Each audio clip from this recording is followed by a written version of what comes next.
영국 최초의 연쇄살인 사건, 잔혹한 살인마 잭 더 리퍼. DNA가 유치했습니다. 필체도 97.9% 일치, 범행 시기, 장소, 동기까지 전부 맞아 떨어졌거든요. 근데 여기서 진짜 소름 끼치는 게 이 증거들이 가리키는 사람이 전부 다릅니다. 3명이에요. 1888년 런던, 70일 동안 5명의 여성을 살해한 잭 더 리퍼. 경찰은 2,000명을 조사하고도 범인을 못 잡았는데 138년이 지난 지금 과학수사로 좁혀진 용의자가 딱 3명이거든요. 근데 이상한 건요. 3명 모두 결정적 증거가 있으면서 동시에 결정적 허점도 있어요. 1888년 런던 이스트엔드 화이트채플이라는 동네가 있었어요. 인구가 8만 명이었는데 이스트엔드 전체로 보면 90만 명 중 노숙자만 15,000명이었거든요. 런던 전체 인구의 35%가 극빈층이었던 시대예요. 이 동네 매춘부들은 하루 숙박비 4펜스를 벌려고 밤마다 거리로 나가야 했어요. 안 나가면 잘배가 없으니까요. 8월 31일 메리앤 니콜스라는 여성이 시신으로 발견돼요.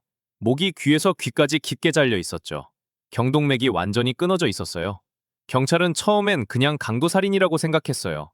근데 9월 8일 애니 체프먼이 같은 방식으로 살해돼요. 이번엔 자궁과 방광 일부가 적출돼 있었어요. 누군가 일부러 장기를 가져간 거죠. 이건 단순 강도가 아니었어요. 그리고 9월 27일 중앙통신사에 편지 한 통이 도착해요. 디어보스로 시작하는 이 편지에 처음으로 그 이름이 등장합니다. 잭 더 리퍼. 근데 이상한 건요. 이 이름을 범인이 직접 지은 게 아닐 수도 있어요. 1931년에 기자 프레드 베스트가 이 편지를 자기와 동료가 썼다고 고백하거든요. 그러니까 138년 동안 쫓고 있는 그 이름 자체가 기자가 만들어낸 거일 수도 있는 거예요. 어쨌든 편지가 공개되면서 런던은 공포에 빠졌고 범인은 멈추지 않았어요. 9월 30일 하룻밤에 2명이 죽어요. 엘리자베스 스트라이드와 캐서린 에도우스. 같은 날 밤에 2건의 살인이 벌어진 거예요.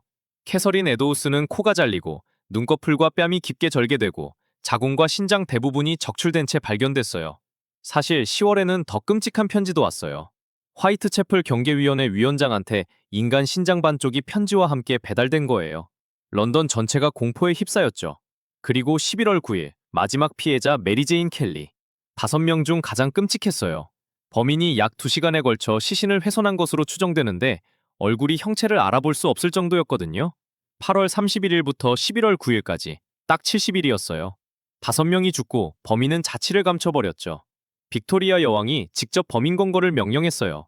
경찰은 2,000명을 인터뷰하고 300명을 조사하고 80명을 구금했어요. 여장까지 해가며 수사했거든요. 근데 결과는요. 전원 석방이에요. 확실한 물적 증거를 하나도 찾지 못한 거예요. 결국 1892년 사건은 공식 미제로 종결됩니다. 138년이 지났는데 과학 수사가 발전하면서 용의자가 3명으로 좁혀졌어요. 첫 번째 남자부터 볼게요. 첫 번째 용의자는 아론 코스민스키라는 남자예요. 폴란드에서 건너온 유대인 이발사. 사건 당시 나이 겨우 23살이었거든요. 정신이상 증세가 있었고 여성을 극도로 혐오했다는 기록이 남아있어요. 그리고 당시 경찰도 이 사람을 공식 유력 용의자 중 하나로 지목했었어요. 화이트채플 바로 근처에 살았고 범행 시기에 정신 상태가 급격히 악화됐다는 기록도 있었거든요. 근데 이 사람이 다시 주목받은 건 사건이 일어나고 한참 뒤의 일이에요. 2007년에 러셀 에드워드라는 작가가 경매장에서 숄 하나를 사요. 네 번째 피해자 캐서린 에도우스의 숄이라고 알려진 물건이었거든요. 그리고 이 숄에서 DNA를 추출해서 에도우스 후손의 DNA, 코스민스키 후손의 DNA와 비교했더니 둘 다 일치한 거예요. 이게 발표되자마자 난리가 났죠. 2014년에 러셀 에드워드는 네이밍 잭 더 리퍼라는 책까지 냈고 2019년에는 학술지의 동료 심사 논문까지 게재됐어요. 드디어 잭 더 리퍼의 정체가 밝혀진 거 아니냐는 얘기가 쏟아졌죠. 근데 이 DNA 검사에는 치명적인 허점이 있었어요. 오스트리아 인스부르크 의대 연구진이 논문을 뜯어봤는데 명명법 오류를 발견한 거예요. 쉽게 말하면 이 유전자가 코스민스키만의 것이 아니라 유럽 혈통이면 누구나 가진 흔한 유전자였다는 거예요. 돌연변이라고 발표한 게 사실은 돌연변이가 아니었던 거죠. 학술지도 이 논문에 문제가 있을 수 있다는 경고를 달았어요. 근데 이상한 건요. 그 숄 자체가 진짜 범죄 현장에 있었던 건지도 증명이 안 돼요. 130년 넘게 보관되면서 누구 손을 거쳤는지 알 수 없고 그 사이에 오염됐을 가능성도 높고요. 결국 학계의 합의는 이래요. 이런 DNA 검사로는 용의자를 배제할 수는 있어도 범인이라고 확정하는 건 불가능하다. 그래도 러셀 에드워드 측은 포기를 안 했어요. 2025년 현재 세 번째 재심리를 요청하고 있거든요. 아직 결론은 안 났어요. DNA가 무너졌어요. 근데 두 번째 용의자는 증거가 달라요. 이 사람은 이미 살인범이었거든요. 이 사람은 좀 달라요. 코스민스키는 용의자였을 뿐이지만 제임스 켈리는 이미 살인범이었거든요. 실내 장식업자였던 켈리는 1883년 6월 결혼한 지 겨우 17일 만에 아내 사라 브라이더를 칼로 찔러 죽입니다. 17날이에요. 신혼이 채 끝나기도 전에 아내를 살해한 거예요. 당연히 체포됐고 브로드무어 정신병원에 수감됩니다. 근데 여기서 진짜 소름 끼치는 게 이 사람이 1888년 1월 23일에 탈출해요. 어떻게? 직접 열쇠를 만들었어요. 정신병원 안에서요. 그리고 사라집니다. 그 다음이 중요한데요. 켈리 본인이 쓴 일기에 1888년 8월부터 11월까지 런던에 숨어 있었다고 적혀 있어요. 잭 더 리퍼 범행 기간이 8월 31일부터 11월 9일이거든요. 거의 정확하게 겹쳐요. 게다가 일기에는 매춘부에 대한 혐오까지 기록돼 있었어요. 아내를 칼로 살해한 전과 범행 시기의 런던 체류, 매춘부 혐오 성향까지 퍼즐 조각이 너무 딱딱 맞아떨어지잖아요. 근데 이상한 건요. 잭 더 리퍼 범행이 11월 9일 메리제인 켈리를 마지막으로 멈추거든요. 그리고 제임스 켈리는 그 직후 해외로 도주해요. 런던에서 끝난 줄 알았던 공포가 대서양을 건넜을 수도 있어요. 1891년 뉴욕에서 캐리 브라운이라는 여성이 살해되는데 수법이 잭 더 리퍼 피해자들과 유사했거든요. 그리고 켈리는 당시 뉴욕에 있었어요. 탈출, 런던 체류, 범행 종료 시점의 해외 도주, 뉴욕의 유사살인까지. 이 정도면 거의 확정 아닌가 싶잖아요. 근데 이 이야기에는 결정적인 빈칸이 하나 있어요. 직접적인 물증이 하나도 없어요. 켈리가 런던에 있었던 건 맞는데 그 기간에 뭘 했는지 구체적인 행적은 아무도 몰라요. 전부 정황이에요. 그래서 확정을 못 짓는 거예요. 이 사람의 마지막도 좀 묘해요. 39년을 도망 다니다가 1927년에 스스로 브로드무어 정신병원에 돌아와요. 너무 지쳤고 친구들 곁에서 죽고 싶다고 했대요. 그리고 2년 뒤인 1929년 그곳에서 죽습니다. 두 명 다 결정적 증거가 무너졌어요. 근데 세 번째 용의자, 이 사람의 증거는 좀 다릅니다. 필체가 97.9% 일치했거든요. 세 번째 용의자는 미국에서 온 남자예요. 본명은 허먼 머젯. 미시간 대학에서 의학을 전공한 의사였어요. 근데 이 사람이 한 짓이요. 시카고의 건물 하나를 통째로 지었는데 이게 보통 건물이 아니었어요. 비밀 통로, 방음이 되는 방, 밖에서만 잠기는 문, 가스관, 소각로까지.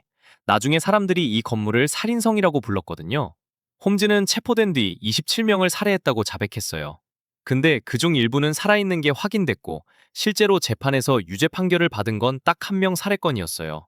어쨌든 이 사람이 잭 더 리퍼일 수도 있다는 주장이 나온 건 2017년이었어요. 홈즈의 증손자하고 전 CIA 요원이 히스토리 채널에서 증거를 공개했거든요. 근데 여기서 진짜 소름 끼치는 게 버팔로 대학교의 필체 분석 프로그램으로 홈즈가 쓴 편지하고 잭 더 리퍼의 디어보스 편지를 비교했더니 일치율이 97.95%가 나왔어요. 거의 같은 사람이 쓴 거라는 거죠. 편지 분석 전문가도 문체가 영국인보다 미국임에 가깝다고 평가했고요. 97.9%. 이 정도면 거의 확정 아닌가 싶잖아요. 근데 이상한 건요. 1888년 당시 홈즈는 미국에 있었어요. 두 명의 아내와 함께 거주 중이었다는 기록이 남아있거든요. 런던에 있었다는 증거가 없는 거예요. 2018년에 홈즈 유해를 발굴해서 DNA 검사까지 했는데 확인된 건 무덤 속 시신이 진짜 홈즈라는 것뿐이었어요.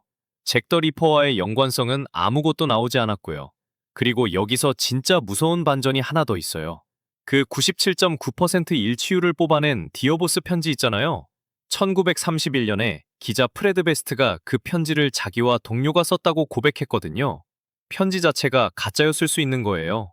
가짜 편지의 필체를 분석해서 97.9% 일치가 나왔다? 그러면 이 숫자가 대체 뭘 증명하는 걸까요? 세 명 모두 결정적 증거가 있었어요. DNA가 일치했고, 범행 시기가 완벽하게 겹쳤고, 필체가 97.9% 일치했어요. 근데 세 명 모두 그 증거가 무너졌어요. 경찰은 당시 2,000명을 조사하고도 범인을 못 잡았는데 138년이 지나서 과학수사로 다시 파헤쳐도 답은 같았어요. 아직도 아무도 모릅니다. 근데 한 가지 더 생각해보면요. 잭 더 리퍼라는 이름 자체가 기자가 만들어낸 것일 수 있잖아요. 진짜 범인이 스스로 붙인 이름이 아니라 신문을 팔기 위해 기자가 지어낸 이름일 수도 있는 거예요. 그러면 우리가 138년 동안 쫓아온 건 사람인지 이름인지조차 알 수 없는 거죠? 이 세 명 중 누가 가장 유력하다고 생각하세요? 아니면 전혀 다른 사람이었을까요?